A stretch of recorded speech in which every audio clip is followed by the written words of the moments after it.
If the oral law really came from God at Sinai, as rabbinic Jews say, then why does the written Torah never once mention it? Exodus 34:27. And God said unto Moses, Write down for yourself these laws. However, it is based upon the oral laws that I established this covenant with you. Meaning, even though Moses was commanded to record the set of laws in writing, God makes it clear that the covenant is founded upon a distinct set of oral laws. In other words, the written law ascertains its full meaning and authority through the guidance of the oral law.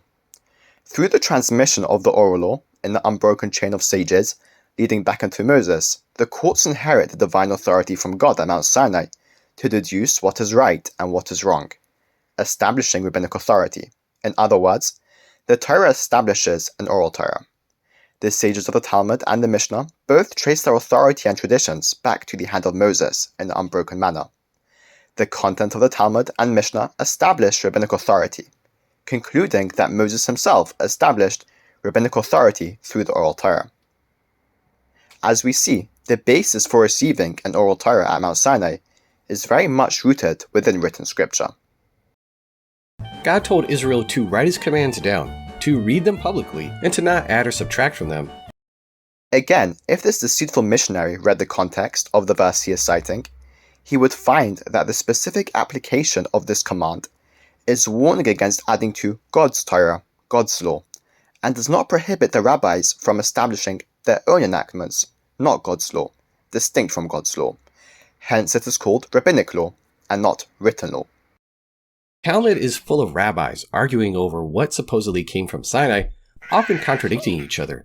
Did God forget to tell Moses all the details, or are we looking at human traditions masquerading as revelation? Once again, this missionary would rather sacrifice honesty in an attempt to refute Judaism.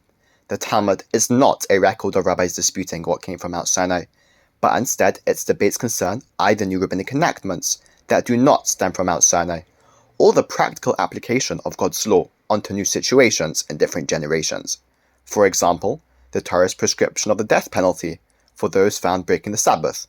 Does this apply onto individuals with special needs? How does one define someone who has legally special needs? Even worse, the oral law frequently rewrites God's plain words, banning meat and dairy together and demanding separate kitchen counters over a verse about boiling a young goat in its mother's milk. The sages extend this prohibition to eating milk and meat together. Their extension is rooted in the concern that one who would purchase meat and milk from the marketplace could not be certain that they bear no original connection to each other. Nevertheless, in practice, the prohibition applies even when it is known with certainty that the milk is not from the mother of that kid, in order that one should become accustomed so that the command of God remains secure and faithfully observed. Turning bind them on your hand into a mandate for leather Teflon boxes with precise construction rules. In Exodus and Deuteronomy, the context is almost always speaking literally, meaning we are commanded to follow these instructions literally, and therefore bind these words upon our arms and upon our foreheads. If this deceitful missionary wishes to claim otherwise, that the verses should be interpreted as non-literal, he must either demonstrate from the text that a non-literal reading has been intended, or prove that his exegesis originates from the hand of Moses himself.